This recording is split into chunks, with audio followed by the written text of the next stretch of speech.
कृष्ण जन्माष्टमी 2024। भगवान विष्णु ने धरती पर पाप और अधर्म का नाश करने के लिए हर युग में अवतार लिया है।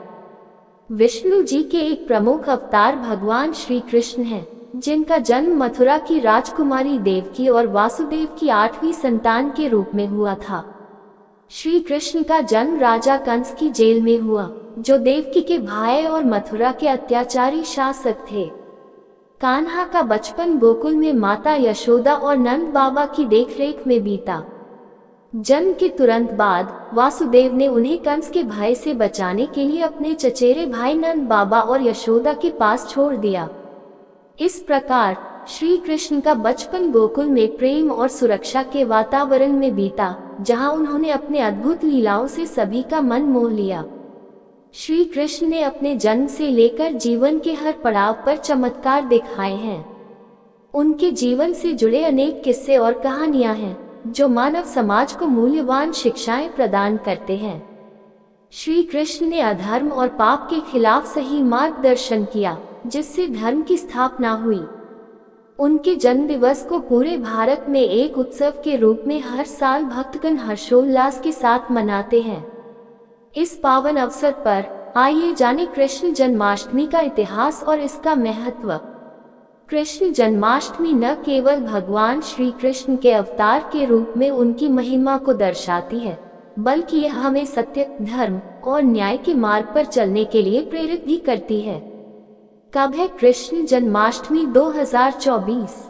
कृष्ण जन्माष्टमी हर साल भाद्रपद मास के कृष्ण पक्ष की अष्टमी तिथि को मनाई जाती है। इस वर्ष 2024 में कृष्ण जन्माष्टमी का पर्व 26 अगस्त को मनाया जाएगा। कृष्ण जन्माष्टमी का महत्व। पुराणों के अनुसार श्री कृष्ण त्रिदेवों में से एक भगवान विष्णु के अवतार हैं। उनके आशीर्वाद और कृपा को प्राप्त करने के लिए भक्तगण हर साल इस दिन व्रत रखते हैं और मध्य रात्रि में विधि विधान से पूजा अर्चना करते हैं। भजन कीर्तन करते हुए श्री कृष्ण का जन्मोत्सव धूमधाम से मनाते हैं। इस दिन के लिए मंदिरों को विशेष रूप से सजाया जाता है और कुछ स्थानों पर दही हांडी का भी उत्सव मनाया जाता है। कृष्ण जन्माष्टमी का ये पर्व भक्तों के लिए अद्वितीय श्रद्धा और आनंद का अवसर होता है, जो श्री कृष्ण के जीवन और उनके द्वारा दिखाए गए मार्ग पर चलने की प्रेरणा देता है। कैसे मनाते हैं कृष्ण जन्माष्टमी?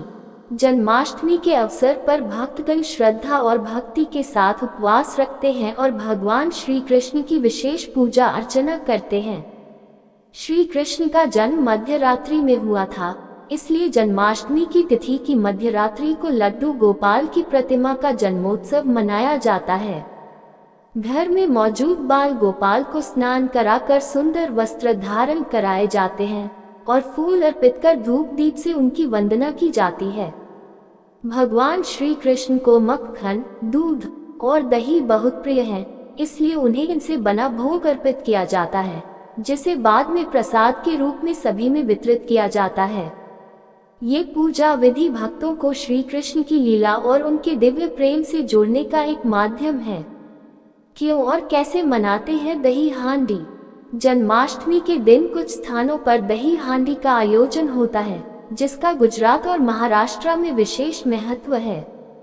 दही हांडी का इतिहास बहुत रोचक है। बालपन में कान्हा बहुत नटखट थे और उन्हें माखन, दही और दूध अत्यंत प्रिय थे। वह अपने सखाओं के साथ गांव के घरों से माखन चोरी करने के लिए प्रसिद्ध थे।